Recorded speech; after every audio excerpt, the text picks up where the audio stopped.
예, 안녕하세요, 여러분.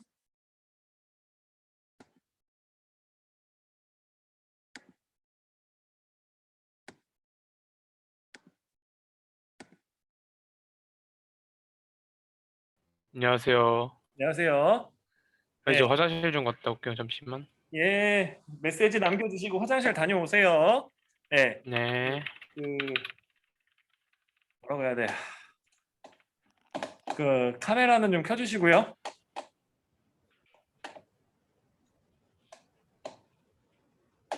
여러분의 그런 이해 정도를 파악하려면 저도 여러분의 모습을 봐야 되기 때문에 그렇습니다. 예.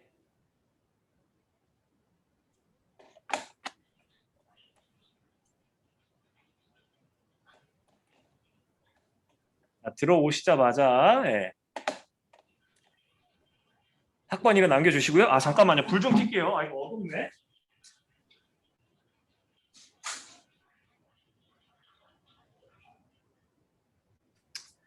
여러분, 날씨가 굉장히 무덥습니다. 예, 날씨가 굉장히 무덥습니다. 건강 항상 유의해 주세요. 아시겠죠?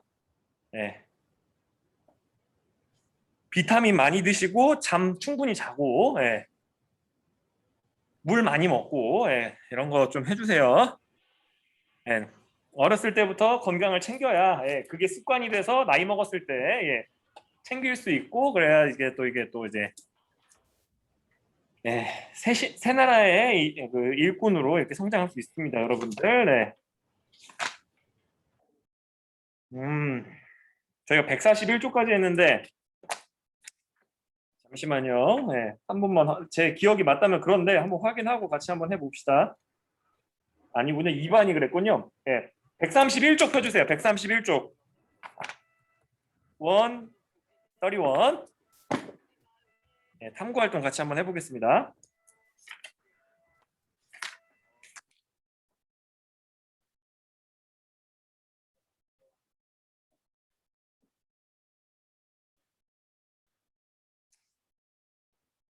자, 이 탐구 활동을 일단 좀 같이 해보면, 잠시만요. 지금 몇 명이냐? 왜 이렇게 또 안 들어왔어 또?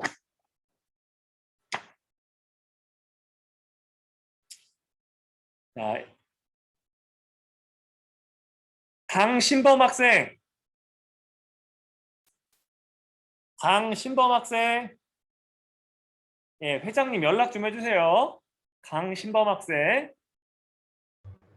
네, 예, 그리고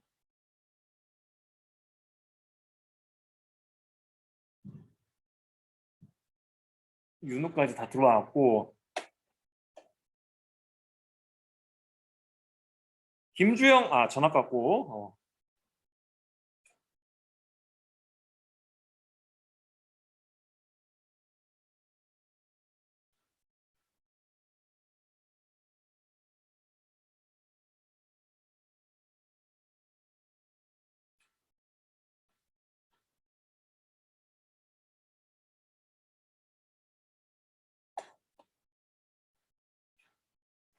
이제 이름 부르려고 하니까 들어와 버리네. 이문호 학생. 예.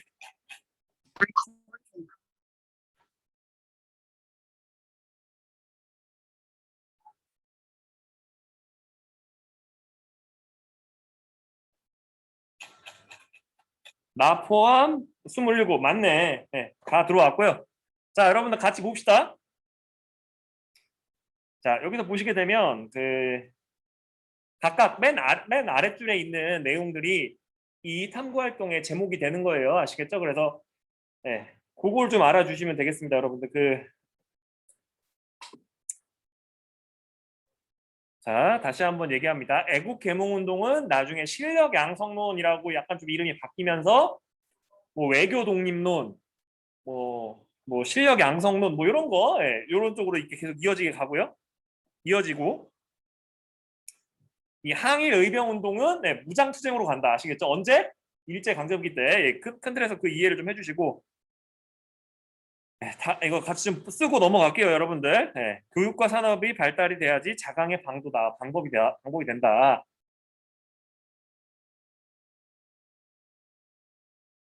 네, 그렇게 좀 알아주시고 이 개항기에는 여러분들 새로운 그러니까 신교육, 신학문 뭐 등등등 이런 거에 굉장히 열을 올립니다. 그래서 실제로 이 두 번째 내용을 보시게 되면 신자가 안 들어간 게 없죠. 신교육, 신윤리, 신학술, 신모범, 신개혁. 개혁 자체가 바꾸는 건데 새로운 개혁. 참 신기합니다, 여러분들. 그래서 이런 걸 하자라고 했고 교육을 통해서 나라를 돕자. 이런 얘기를 했고요. 그래서 교육과 산업 육성을 통한 민족 의식을 양성하는 것이 목표였다. 네. 그렇게 좀 알아주시고요. 자, 이 부분이 나름 중요할 수 있는데 여러분들 그 부분으로 알아주시면 돼요. 첫 번째, 독도와 간도라고 하는 지역이 요 과정에서 일본의 이 우리나라 국권 침탈 과정에서 구렁이 담 넘어가듯이 일본에 의해서 일본 쪽으로 넘어가거나 일본에 의해서 청나라 지금의 중국이죠. 그 중국 쪽으로 소위 말해서 소유권 내지는 뭐 영토의 그런 소유를 주장할 수 있는 권한들이 그냥 은근슬쩍 이렇게 넘어가 버린 그런 지역이기 때문에 굉장히 안타까운 역사다라고 알아주시고 독도부터 먼저 보시게 되면 지증왕 때부터 시작됐다. 그래서 고려 초에 우산국은 사신을 통해 고려 왕실에 귀의했고 독도가 우산으로 됐고 울릉도가 우릉 또는 무능이라고 이렇게 표시가 됐다. 그리고 세종실록 지리지에서는 우산과 무릉 두 섬은 거리가 멀지 않아 날씨가 맑으면 서로 보인다라고 기록되어 있고요. 그래서 안용복 아저씨가 일본 사람들이 들어오는 거 막으려고 이렇게 다시 한번 막구에 연락하기도 하고 실제로 쫓아내기도 하고 했습니다. 그리고 조선 팔도 지도를 일본 관리가 이제 그대로 옮겨 적었는데 여기서는 이제 그 지금 문제가 되고 있는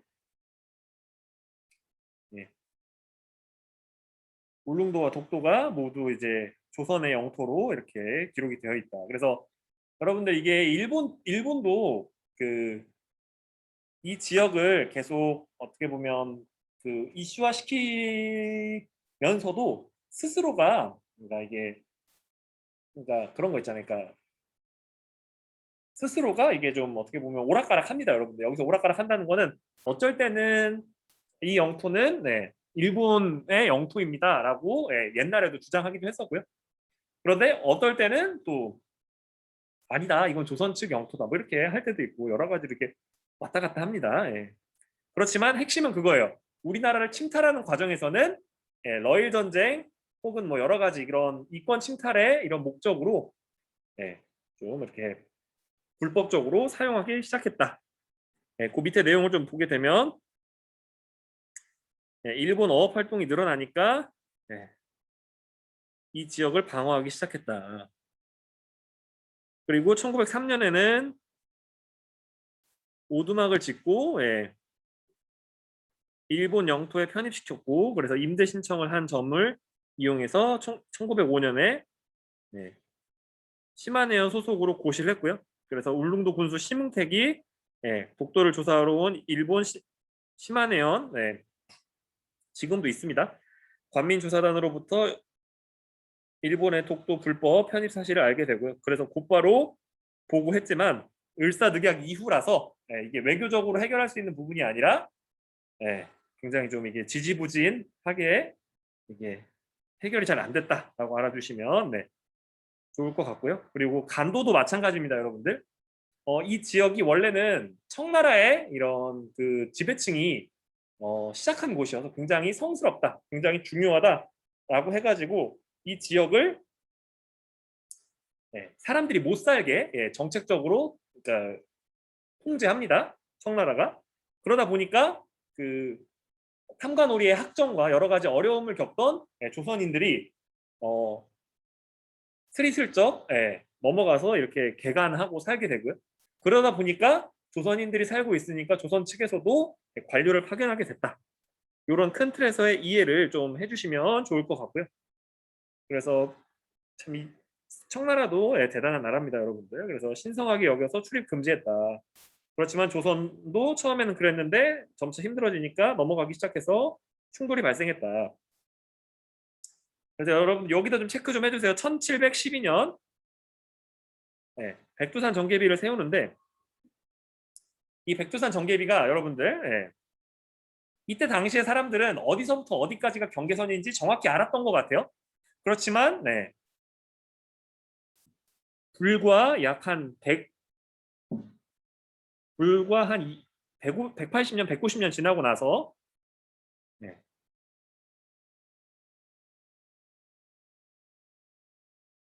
요 연간, 그러니까 많이 안 지났죠, 여러분. 많이 지나긴 했죠, 여러분들. 상당히 100년 이상 좀 지나고 나서는 여기서 말하는 동쪽 경계 토문강의 위치가 굉장히 애매모호해졌다. 그래서 청나라는 두만강이라 그러고 우리는 두만강보다 좀 더 지금의 만주 영토 쪽으로 올라가 있는 그런 강의 지류다라고 얘기를 하는 거죠. 그래서 갈등의 소지가 되고 있고요. 그래서 여러 가지 답사도 하고 거주를 감안하면서 간도 관리사를 이범윤이라고 하는 사람을 보냈다. 그래서 함경도를 행정구역으로 편입시켰다. 그렇지만 이게 을사늑약 때문에 그 간도 협약이라고 하는 게 여러분들 이게 진짜 기분 나쁜 게 뭐냐면 청일이 맺은 거예요. 아시겠죠? 청일 협정. 간도 협약이라고 하는 게 청일이 맺은 거다. 아시겠죠? 그래서 여기서 이제 만주 철도부설권, 탄광 개발권 등을 일본이 얻는 조건으로 만주의 소유권을 청나라 거다라고 인정을 해주죠. 그렇지만 얼마 안 있다가 여러분들 만주를 일본이 침략해서 과도기 정부, 그러니까 좀 일본의 말을 잘 듣는 그런 꼭두각시 정부를 수립시켜 버립니다, 여러분들. 그래서 일제강점기 중후반쯤 되면요, 1930년대 초에. 그래서 참고해 주시고요. 그래서 우리 역사와 무관하게, 우리 의사와 무관하게 청으로 넘어갔다. 마찬가지로 독도도 우리 의사와 상관없이 일본한테 이렇게 반강제적으로 빼앗기게 됐고요. 참고로 여러분들 그 독도에는 여러분들 그 우리가 흔히 물개라고 표현하는 그, 그 독도 강치라고 해서 여러분들 그런 고유한 종류가 있었는데 그것도 그 독도가 강제 침탈되고 그리고 그 과정에서 이렇게 일본인들이 지나치게 그러니까 남획 그러니까 계속 이게 많이 잡다 보니까 거의 멸종하게 됩니다, 여러분들. 그래서 그런 것도 보면 참 여러모로 아쉽고 안타깝습니다. 자, 그래서 여기서 보시게 되면 여러분들 요 흐름들을 잘 알아주시고 여러분들 요 조약 내용들 그리고 그 조약들마다 어떤 국권 침탈이라고 하는 것과 연동이 되는지 그리고 조약들이 있으면 그 조약을 왜 맺는지 그리고 그걸 맺고 나서 어떤 결과가 나왔는지 뭐 이런 것들 있잖아요. 그런 걸 좀 분류해가지고 잘 정리를 해주세요, 여러분들. 그 부분을 좀 장보 드리고 다음으로 넘어가서 정미의병 신민회라고 하는 단체가 나중에 그 만주의 독립군기지를 건설하는 거에 나름 큰 역할을 했다 정도 알아주시고요. 그리고 일제강점기가 가면 여러분들 신간회라고 하는 또 단체가 나와요. 그때 다시 한번 신민회와 비교하면서 잠깐 언급하도록 하겠습니다. 독도는 우리 땅이다. 그래서 마립간이라고 하는 게 대군장이라는 뜻이고요, 여러분들. 그리고 요 시간의 흐름을 좀 잘 따라서 잘 정리를 좀 해주세요.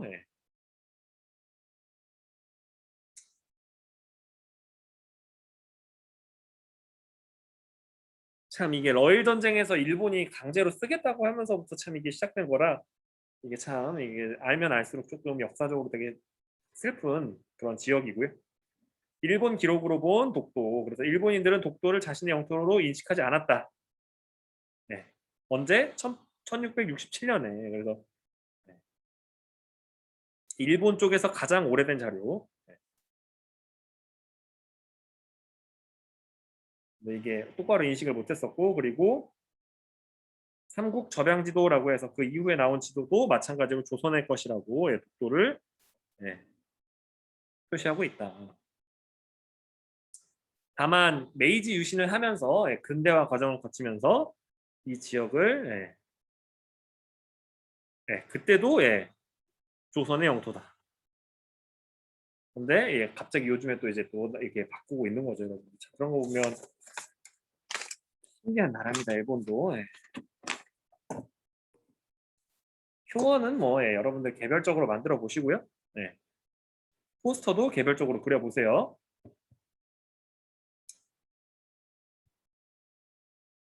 자, 개항 이후의 경제적 변화, 여러분들 큰 틀로 은행과 산업, 여기서의 산업은 여러분들 그런 거예요. 수공예나 아니면 이게 이 사람이 손으로 만들던 거여서 이제는 조금 더 이게 뭐 외국 물건을 들여와서 판다거나 이런 그런 것도 되고요. 여러 가지 분야로 이렇게 분화가 됩니다, 여러분들. 그래서 근대 역사라고 하는 것의 큰 축이 자본주의와 민주주의다 라고 하는 걸 좀 알아주시고요. 그래서 여기서의 민주주의는 여러분들 왕이 다스리지 않는 그 공화정 상태이자 그리고 투표로 이렇게 그 대표자를 뽑는 그런 여러 가지 특징들을 갖고 있습니다. 그래서 민족 자본 육성과 열강 그리고 또는 일본의 그런 자본 간의 대립 이런 것들을 좀 위주로 우리가 좀 봐주면 좋을 것 같아요. 자, 여러분들 제가 그 인천 차이나타운이라고 하는 데를 그 한두 차례 언급했을 텐데 여러분들 여기는 진짜 나중에 기회가 되시면 꼭 가보세요. 아시겠죠? 인천 차이나타운이라고 하는 곳에 가게 되면 여러분들 이게 여러분들 계단이거든요. 제가 그려놓은 요게 계단. 계단을 중심으로 한쪽은 청나라 형식, 한쪽은 일본 형식으로 되어 있어서 굉장히 이게 그 독특한 그런 역사적인 그때 당시를 사는 것만 같은 그런 느낌이 납니다, 여러분들. 참고해 주시고요. 그래서 경제 침탈. 그래서 여기서의 핵심은 여러분들 이 금을 비롯한 처음에는 광산 개발이었다. 금광. 자, 여기서 여러분들 노다지 여러분들 아시죠? 노다지. 이 노다지가 노터치를 의미하는 거고 금 만지지 마라. 이거는 다 내가 가져갈 거다. 뭐 약간 이렇게 한 거죠. 그래서 좀 알아주시면 좋을 것 같고요. 죄송합니다, 여러분들. 메일이 와가지고. 그리고 다음으로 넘어가서 강화도 조약을 맺으면서 부산, 원산, 인천을 개항했다. 그리고 이 개항장에서 무역을 하다 보니까 이게 중요하죠, 여러분들. 개항장에서 내륙으로 이어주는 거는 조선 사람이 만든 거예요, 아시겠죠? 처음에는 이제 개항장에서만 이렇게 교역을 하게 되고 그러다 보니까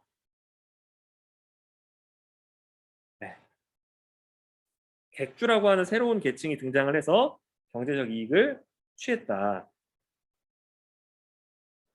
그렇지만 여러 가지 불법 행위를 하고 이 불법 행위를 또 치외법권이라고 하는 그러니까 영사재판권으로 불리우는 그런 방법을 통해서 거의 처벌받지 않는 이런 안 좋은 상황이 이게 발생하게 되고요. 청일전쟁 이전까지는 영국산 면직물을 사다 팔았습니다, 여러분들. 그리고 쌀, 콩, 소가죽 등의 여러 가지 것들을 사갔다. 그래서 차익을 남겼고 이 쌀과 콩에 관련해서는 이 일본에서 여러분들 그 몇 번 얘기했었잖아요. 여러분들 농산물이라고 하는 게 가격이 비탄력적이고 수요와 공급도 비탄력적이기 때문에 수요가 조금만 그러니까 부족해도 가격이 폭락하고 조금만 수요가 넘쳐도 가격이 폭등한단 말이에요. 농산물은. 똑같은 일이 발생을 합니다, 여러분들. 그래서 판매량이 줄고 하면서 여러 가지로 그 외국 물건이 팔리게 되면서 그 한국에서 생산하던 물건이 잘 안 팔리게 되고요. 여러 가지 이런 변화들이 생기게 됩니다. 그래서 개항장의 외국인 조개지가 이렇게 있었다.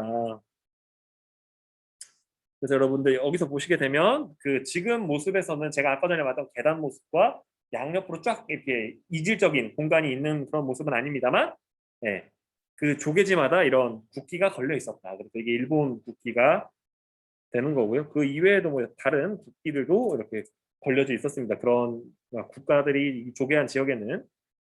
다음으로 넘어와서, 예, 여러분들 그걸 좀 알아주시면 돼요. 여러분들 제가 여러분들한테 1863년부터 시작을 해서, 예, 뭐 굵직굵직한 사건들을 계속 알려줬잖아요. 그 중에서 1894년, 예, 청일전쟁에서 일본이 이기기 전까지 지속적으로 청나라의 그 내정 간섭, 그리고 상권 침탈, 그리고 각종 이권 침탈, 이런 것들이 강해집니다, 여러분들. 그걸 좀 알아주시고요. 그래서 여기서 보시게 되면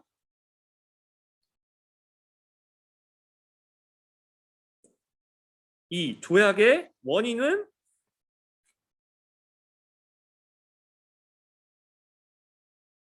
이모군란을 진압하기 위해서, 네, 정부가 요청하게 되면서, 네, 이모군란 여기 나와 있네요, 여러분. 이모군란 때문에 정부가 요청을 하니까 이 원인으로, 네, 이 조약을 맺게 됐고요. 실제로 이 조약을 맺으면서 이게 핵심이죠, 여러분들. 네. 그리고 더 슬픈 건, 네, 최애국 대우 조항을 넣은 것 때문에 다른 나라들도 동일하게 이렇게 혜택을 보는 거예요. 그러니까 쉽게 얘기해서 여러분들 우리가 또 비유적인 또 문학적인 표현을 잠깐 써보자면, 여러분들 피 흘리는 동물이나 이런 피 흘리는 존재한테 여러분들 소위 말해서 바닷속에서 여러분들 가장 유명한, 여러분들 이제 또 여름이 다가오니까 또 이게 되게 무서운 영화 잠깐 언급해보면 피라냐라고 하는 영화 있잖아요, 여러분들. 네, 피나면 이게 달려들어서 뜯어먹는 그 물고기들이 있는데, 그런 것처럼 이제 서구 열강들이 조선이라고 하는 나라가 뜯어 먹을 수 있겠구나 이러면서 몰려 들어가지고 이렇게 뜯어 먹는 그런 모습이다. 그렇지만, 예, 예, 서양 상인수는, 네, 좀 적었다. 거리가 멀었기 때문에. 예. 그리고 그래서 여기 조선은, 네, 조선은 주로, 예, 청나라와, 네, 일본 상인의 경쟁 무대였다.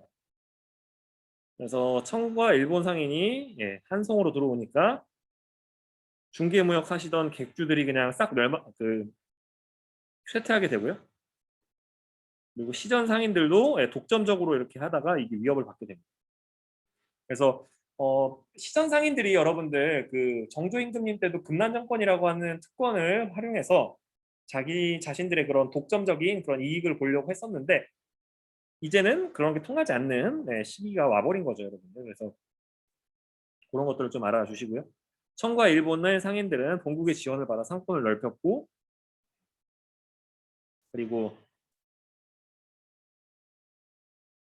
80년대 초반에는, 네, 비슷비슷했다. 네. 선생님, 네. 그 위쪽에 원인 옆에 뭐라고 적힌 거예요? 아, 조금 이거 지워서 좀 정확히 보여드릴게요. 네. 네, 네, 이게 정부의 요청이에요. 정부의 요청. 조선 정부의 요청. 감사합니다. 네. 그래서 이게 조선 정부가 이게 특히 여기서의 조선 정부가 여러분들 민씨 정권이 대원군을 몰아내고 집권하고 있을 때 발생한 일이기 때문에, 뭐 민씨 정권이라고 해도 뭐 상관없습니다, 여러분들. 네. 그렇지만 어쨌든 그냥 조선 정부라고 해서 그냥 표현을 하고요. 넘어가서, 네, 이 청일 전쟁에서 일본이 승리하면서 일본 상인 세력이 강화됐다. 그래서 그렇게 좀 알아주시고요. 이 청일 전쟁, 예, 이게 나오죠. 아이고. 네. 그리고 일본 청일 전쟁 이후에 일본의 섬유공업이 발달하고, 예, 면직물을 하다 보니까 이제는, 예, 일본산 면제품을 들여와서 싸게 팔았다. 그래서 더욱 힘들어졌다. 예, 그리고, 예, 쌀값이 크게 오르자 지주들은 쌀을 확보하고 수입을 늘리기 위해서 소작지를 바꾸거나, 예, 소작료를 인상했다. 그러니까 여러분들 그거죠. 쌀 가격이 오르니까 쌀이 조금이라도 더 있으면 더 큰 부를 이룰 수 있다라고 생각을 하다 보니까 예전에는 그 쌀을 많이 걷는 게 중요한 게 아니라 어느 정도 자신이 필요한 정도의 그런 토지 이용료, 소위 말해서 소작료를 받기만 하면 됐었는데 그게 아니라 더 많은 것들을 계속 추구하게 되는 그런 모습이 보이게 되고요. 그리고 이런 과정들 때문에 땅값이 크게 올랐다. 그리고 무관세 규정을 시정하기 위해서 노력했고 요거를 맺으면서 관세를 부과했고 곡물 수출에 금지 조항을 넣게 됩니다. 그러니까 예외 사례를 등록한 거죠, 여러분들. 그렇지만 1개월 전 통고라는 이런 단서가 붙어서 방공령을 둘러싼 분쟁이 이렇게 실제로 발생하게 되고요. 그리고 최애국 대우도 요 83년에 요거 좀 같이 좀 기억해 주세요.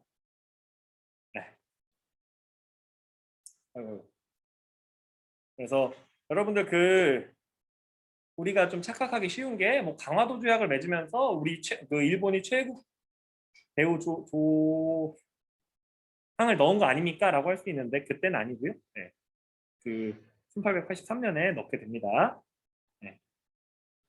그리고 1883년에 이런 조약들은 대부분 임무곤란을 겪으면서 일본 측도 피해를 많이 입거든요.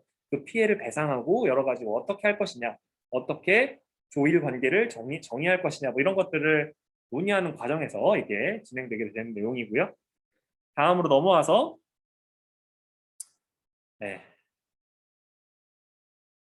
여러 가지 이런 인천 차이나타운에 대한 얘기고 여러분들 제가 이게 점심 먹은 이후고 조금 힘드니까 잠깐 딴소리를 해보면 이 신승만점이라고 하는 게 여러분들 우리나라 최초의 중국 음식점이 요 신승만점이에요. 원래 이름 처음에 요 1890년대 요럴 때 만들었던 이름은 공화춘이라고 하는 이름인데 그거를 잠깐 음식점이 망했을 때 60년대가 70년대 잠깐 망하는데 그 경영상의 어려움으로 그때 상표 등록을 해버려가지고 이 이름을 못 써요. 최초의 이름을 썼던 그 가게 이름 진짜 공화춘이라고 하는 건데 그것도 여러분들 뭐라고 해야 돼요? 중국에서 이제 청나라에서 이제 신해혁명하고 막 이런 거를 또 의미하는 그런 상호이기도 했었습니다. 뭐 그냥 참고적으로 알아두시고 어쨌든 지금은 그 공화춘이었던 데가 신승만점이 됐고 수요 미식회에도 나왔고 여러분들 서울에도 이게 분점이 있어요. 위례에도 있고 그러니까 여러분들 한번 나중에 부모님 이게 엄카 찬스 쓰실 수 있을 때 부모님이랑 같이 한번 외식 나가가지고 간단하게 이렇게 좀 먹어보시면 좋을 것 같아요. 가격은 그렇게 착한 가격은 아닌데 나름 괜찮은 것 같아요, 여러분들. 그래서 한번 가서 한번 구경해 보세요, 진짜. 뭐 간단한 메뉴라도 한번 드셔보시고 넘어가고요. 여기서 핵심은 그거예요. 그러니까 이 차이나타운이라고 하는 것도 그렇고 이 여러 외국인들이 와서 계속 이제 꾸준히 살 수 있는 그런 공간들이 강화도 조약 이후로 늘어났다. 그거를 조개지라고 부른다. 그래서 조약을 맺어서 그래서 이렇게 빌린 그러니까 이게 빌렸다라는 표현이 맞는지는 모르겠습니다만 어쨌든 가장 이게 설명할 수 있는 단어로는 빌렸다라는 표현이 맞거든요. 조약을 맺고 이 지역에서 벌어지는 일에 대해서는 예를 들어 조선과 예를 들어 A국이 맺었으면 A국이 책임진다. 그렇게 해서 진행하게 됩니다. 다음으로 넘어가서 여러분들 이권 침탈. 여러분들 여기서 대표적인 이권 침탈은 여러분들 이 지도에서 보시면 아시겠지만 자연 환경에 대한 그런 활용권, 그러니까 산림 채굴권, 광산 채굴권, 그리고 그러니까 이게 물고기 잡고 하는 거, 그리고 아까 전에 얘기했던 거 있잖아요. 일본이 독도 점령하는 거, 이제 영토 사용하는 거 그런 것들이 포함이 되고요. 그리고 두 번째로는 이제 근대적인 사회 간접 자본. 여러분들 여기서 나오잖아요. 철도 그리고 근대식으로 여러분들 큰 쇠로 된 배가 정박할 수 있는 그런 항구를 만든다거나 이런 것들을 진행하게 됩니다. 그래서 실제로 여러분들 제가 대학교 때 그 답사를 갔던 곳 중에 여러분들 그 우리나라가 여러분들 그 서해나 남해는 바닷물이 들어왔다 나갔다 하는 그 폭이 크잖아요. 그러니까 항상 배를 대어 놓을 수 있게 이렇게 방파제를 쌓고 그 앞에다가 철문으로 해놓습니다. 그 군산에 있는 건데 거기 군산에 그 철문으로 물을 가둬놓고 배를 항상 띄워놓을 수 있게 하는 그런 것들도 요 시기부터 해서 일제강점기 때 많이 만들어지게 됩니다. 여러분들 참고해 주시고요. 그래서 그런 사회간접자본이 깔리기 시작했다. 그래서 청일전쟁 때부터 한국에서 이제 철도 구성권을 노렸던 일본이 미국으로부터 인수했다. 경인선을 일본이 그리고 또한 경의선도 일본이 했다.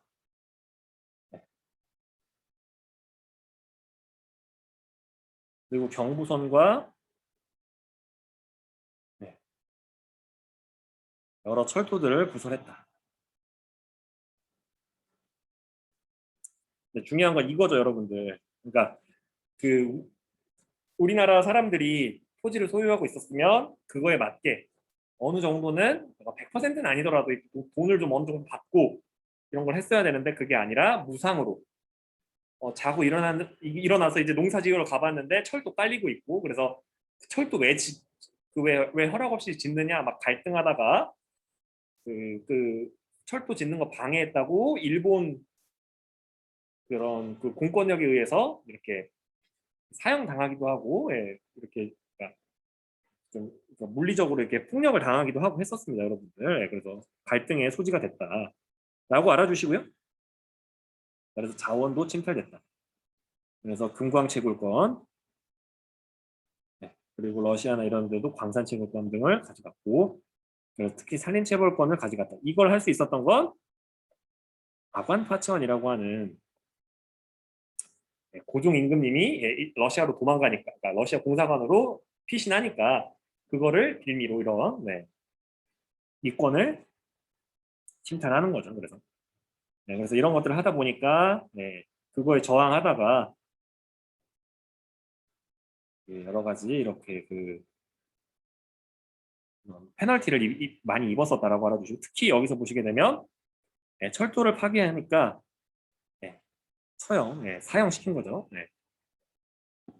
그런 거 보면 안타깝고요. 그래서 일본은 철도에 필요한 면적의 수십 배를 약탈했다.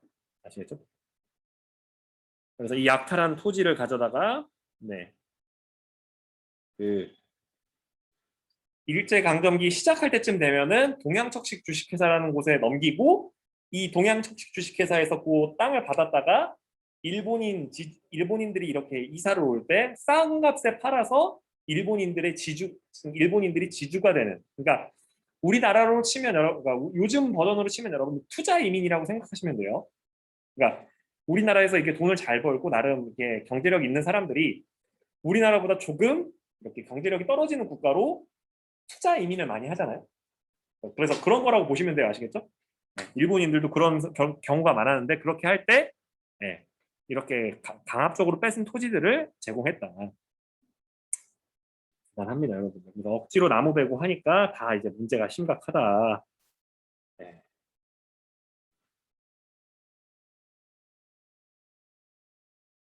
그래서 이제 처형해버렸다. 참 마음이 아프고요, 여러분들. 그래서 다음으로 넘어가서 경제적 변화. 여기서 보시게 되면 법조문에 따라 심판한다. 누가? 조선에서 생긴 문제인데 청나라 지방관이. 그리고 여기 나오죠? 그리고 이 조일 통상 장정에서는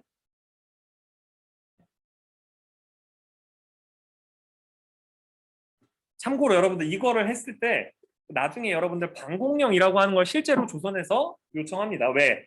조선도 곡물이 부족하니까. 그러니까 소위 말해서 그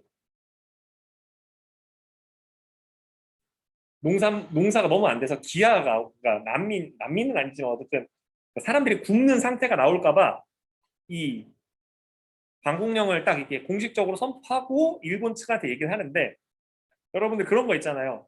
자, 오늘부터 방공령 할게요라고 얘기하는 게 아니라 오늘부터 방공령 할게요를 얘기하는 거예요. 근데 이거를 일본 관료가 문서화시켜서 결제하는 데까지 시간이 걸리잖아요. 그죠? 예를 들어 뭐 오늘 문서 작성해서 결제 올리면 중간 사람이 한번 결제하고 그 다음 사람이 결제하는데 하루가 넘어갈 수도 있잖아요. 그죠? 오후에 결제 올리면.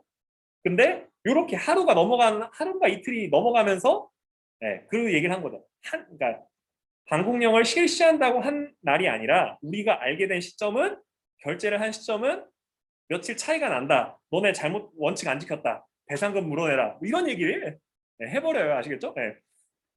참 이런 거 보면은 진짜 이때 당시에 그런 서구 열강이나 일본이 주변 이런 조선이나 이런 사람들을 봤을 때 얼마나 이렇게 그냥 이렇게 자기 편한 대로 보고 인식했는지가 좀 느껴집니다, 여러분들. 그래서 그런 것들 좀 알아주시고요. 그래서 여기서 보시게 되면 그 다음으로 넘어와서 수출입액 비교. 그래서 청일전쟁 전까지는 청나라가 지속적으로 상승했다. 아시겠죠?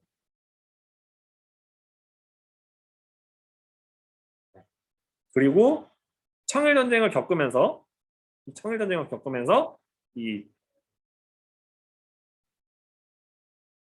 무역 증가율이 많이 감소하게 됐고요.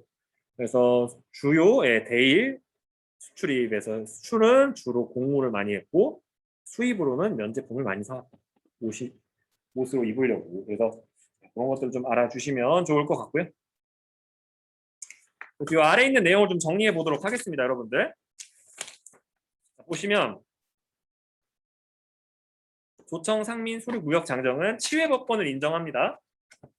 이 치외 법권이라고 하는 게 아까 전에 말했던 그 땅을 빌린 지역을 관리하는 사람을 본국에서 보낸 다음에 그 사람이 빌린 땅에서 벌어지는 모든 행정적인 절차나 이런 여러 가지 사람 사이의 갈등, 사법 처리 뭐 이런 것들을 다 맡아서 하는 거예요, 여러분들. 그래서 팔은 안으로 굽는다고 자국민에 대한 이런 처우다 보니까 조선인들과 어떤 분쟁이 생겼을 때 자국민의 편을 자꾸 드는 거예요. 그래서 그런 안타까운 모습이 있었다라고 알아주시고 개항장의 이제 선생님, 조의 피해 복권이 무슨 뜻이에요?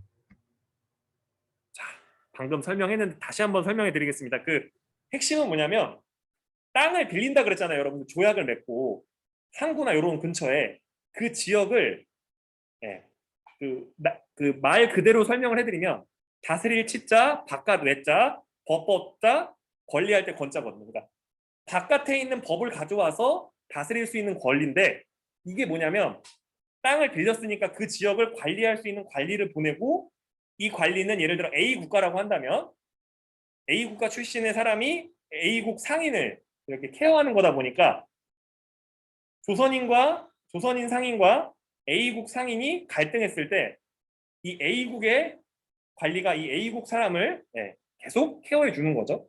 A국의 법을 적용해서 그래서 그런 것들을 치외법권, 다른 외부의 법으로 다스리는 권리다. 뭐 이런 거예요. 아시겠죠, 여러분들? 네. 그래서 치외법권이라고 하는 게 다스릴 치자, 바깥 외자, 법법자, 권리할 때 권자. 그래서 그렇게 알아주시면 좋을 것 같고요. 선생님, 일본도 그런 거 있지 않았나요? 맞습니다, 여러분들. 강화도 조약 맺으면서 일본도 가지고 있었어요. 그렇게 좀 알아주시고, 개항장에 관세를 부과를 했고요. 그 강화도 조약 때는 그 관세 부과나 이런 걸 많이 못했는데, 그리고 쌀 수출 금지 시 이렇게 1개월 전에 이야기한다라고 하는 그런 약속도 요 그 조약에 넣게 되고, 이때 그리고 최애국 대우가 들어갑니다. 그런 걸 좀 알아주시면 좋을 것 같습니다. 그래서 일본이 곡물 수출을 하니까 이 연쇄 반응이 일어나는 거죠. 피해가 많아졌다. 특히 여러분들 제가 말씀드렸잖아요. 요즘은 여러분들 한 끼 먹을 때 밥이 없으면 빵을 먹을 수 있고 빵이 없으면 여러분들 뭐 여러분이 먹을 만한 게 뭐가 있나 요즘 또 식문화를 모르니까 제가 여러분 또래 식문화를 그 뭐 삼각김밥 먹을 수도 있고 뭐 여러 가지 뭐 대체제가 많잖아요, 여러분들. 근데 이때 당시는 진짜 밥 아니면 안 되니까 곡물 아니면 그 몇 가지 아니면 안 될 텐데 그 몇 가지를 수입해 가니까 그것 때문에 좀 많은 이런 그 서민 계층 및 그 하층민들이 굉장히 힘들어졌다라고 알아주시면 네, 좋을 것 같습니다, 여러분들. 네, 그렇게 알아주시고요. 그래서 다음으로 넘어가서 네, 무역비중 변화. 왜? 이모군란에서 이겼기 때문에 아시겠죠? 그래서 조청 상민 수륙 무역 장전에서 청이 상승하다가 청일 전쟁을 겪으면서 일본이 승리해서 일본 비중이 상승했다. 그 흐름들 알아주세요. 아시겠죠? 그러니까 조선 정부가 원하는 행동을 했거나 아니면 조선 정부를 가운데다 두고 양 옆에서 싸워서 이기면 네, 조선에 대한 그 여러 가지 조약이나 이런 걸로 이득을 볼 수 있었다. 이렇게 알아주시면 네, 좋을 것 같고요. 다음으로 넘어와서 네, 정말 끝도 없이 여러분들 빼앗기고 끝도 없이 이렇게 괴롭힘 당하는 것 같아서 좀 되게 안타깝긴 합니다만 네, 다시 예, 뭐 일본뿐 아니라 다른 나라들한테 이런 역사를 반복하면 안 되니까 조금 예, 배워보도록 하겠습니다. 네, 제1차 한일 협약하고 나서 예, 메가타를 보냈다. 그래서 이제 돈을 찍어낼 수 있는 것도 이제 그 일본에게 허락을 받고 하는 그런 구조로 이렇게 만들어가게 되고요. 그래서 실제로 예, 화폐 정리 사업을 추진합니다. 밑으로 내려와서 좀 볼게요. 핵심은 뭐냐면 이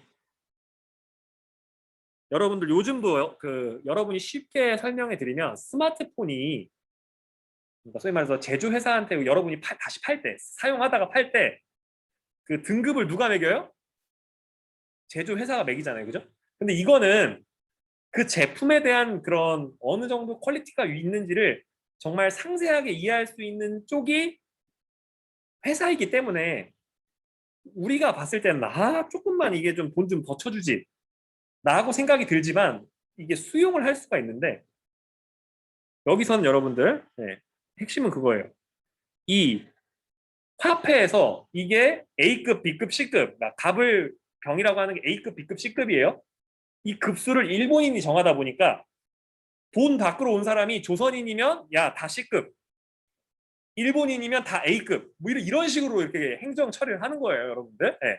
그러니까 지금 우리가 이게 그 제조 회사한테 예를 들어 뭐 제가 이게 아이폰 쓰고 있으니까 아이폰 쓰고 있으니까 이 아이폰을 제조 회사한테 다시 판다라고 하면 애플이 이 퀄리티를 검증하는 거는 나름 의미가 있잖아요, 그죠, 여러분들? 만드는 회사니까. 근데 이때 당시에는 진짜 지 맘대로 했다라고 알아주시면 좋을 것 같고요. 그래서 그 과정에서 이익을 남기고 상당수 사람들, 대부분 조선 사람들이죠, 피해를 보게 됐다라고 알아주시면 좋을 것 같습니다. 그래서 슬픕니다, 여러분들. 그래서 다음으로 넘어가세요.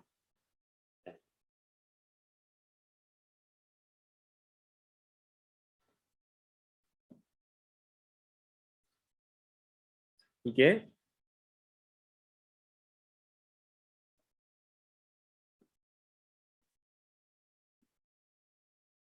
자, 여러분들 국제보상운동은 여러분들 제가 이전에 수업 시간에도 얘기했습니다만 이게 식민지 시기가 되면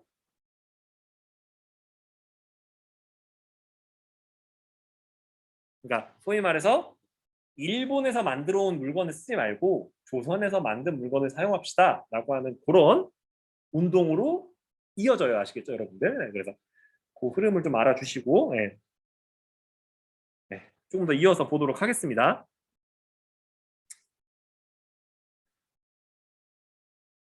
그래서 일본의 강요로 돈 빌리고 싶지 않은데 강요로 빌렸대요. 1,300만 원. 네. 그래서 세출 예산 총액의 약 131%였다. 그러니까 예를 들어 이때 당시 1년 예산이 1,000만 원이었는데 1,300만 원 빚을 지고 있는 거예요. 그러니까 여러분들 이게 그거라고 보시면 돼요. 지금 가계부채가 우리 GDP가 1,000조인데 1,200조, 1,300조 막 이렇게 된다고 하잖아요. 가계부채가. 그러다 보니까 우리나라가 어떤 경제 정책을 그러니까 하기 쉽지 않다. 뭐 이런 말을 하는데 똑같은 상황이었다라고 알아두시면 똑같은 라는 표현은 좀 그렇다. 굉장히 유사한 약간의 공통점이 있었다 정도로 합시다, 여러분들. 요즘 대한민국은 여러분들 그 달러를 버는 소위 말해서 그 빚진 거를 갚을 수 있는 최소한 이자 비용을 충분히 낼 수 있는 돈은 벌고 있으니까. 근데 요때 당시엔 그러지도 못했으니까. 그래서 네, 참고해 주시고요. 그래서 네. 20원 받았대요, 월급이. 네, 네, 월급이 20원인데 예, 빚이 1,300만 원. 네, 그래서 이런 거 보면 대단하다. 그래서 상권 수호 운동. 그래서 개항장 밖으로 이렇게 외국 상인들이 나오니까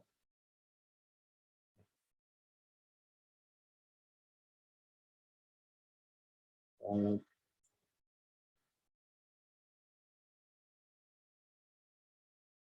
시전 상인이 수입품 위에도 다양한 이런 물건을 판매하게 되고요. 그리고 이 과정에서 중개무역으로 호황을 누리던 객주의 상권은 점차 위축됐다.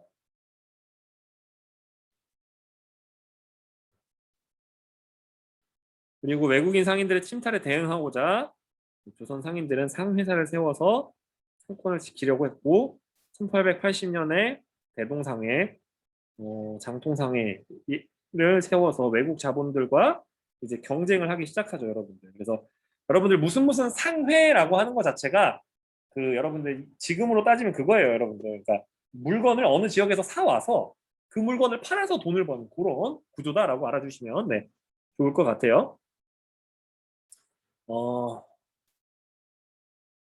여기서 좀 더 설명하고 싶은 말이 있는데 여러분이 지금 얘기하는 제가 지금 설명하려고 사례를 드는 단어를 모를 것 같아서 예, 제가 이게 등교하시면 잠깐 좀 설명을 좀 드리도록 할게요, 여러분들. 뭐 이게 교양의 영역이기 때문에 예, 넘어갈게요. 이거는 어쨌든 이건 중요합니다, 여러분들. 이 경강상인. 네. 그래서 세국 운반을 독점하자 네.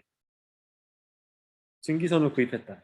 일본인들이 이렇게 하니까 네, 증기선을 구입했고 개경상인들은 네, 수출입 유통에 참여해서 한성 이북지방에서 네, 상권을 유지했다.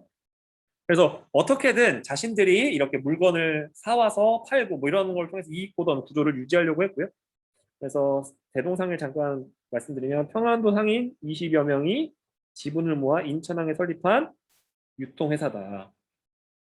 그러니까 유통회사를 어려운 말로 여러분들 종합상사라고 하거든요. 그래서 이게 나중에 예. 대표적인 유통회사는 여러분들 제가 이게 자주 다니는 이마트 뭐 이런 게 유통회사예요, 여러분들. 그래서 다음 시간에 조금 더 이어서 설명해 보도록 하겠습니다. 혹시 질문 있나요? 예, 수고 많았습니다, 여러분들. 네, 메시지 잘 남겨주시고 예, 잠깐 쉬었다가 6교시 수업 참여하시면 될 것 같습니다. 수고했습니다. 안녕히 계세요. 예, 수고했습니다. 선생님, 예, 저 개인 질문인데 혹시 좀 하고 나가도 될까요? 네, 네. 저 이번 주에 동아리 있잖아요. 네. 그럼 그냥 그거는 학교로 가면 되는 건가요? 아마 비등교 기간에 있는 동아리 활동이기 때문에 제가 그거에 필요한 네네. 네. 그 포맷을 잘 만들어서 공유하도록 하겠습니다. 네네. 그래서 네, 알겠습니다. 늦어도 네. 하루 전에는 해서 올릴 수 네. 있도록 할게요. 네. 네, 안녕히 계세요. 당일날 오전 말 잘못했다. 늦어도 당일날 오전에는 올릴게요. 네. 네네, 안녕히 계세요. 네, 수고하세요.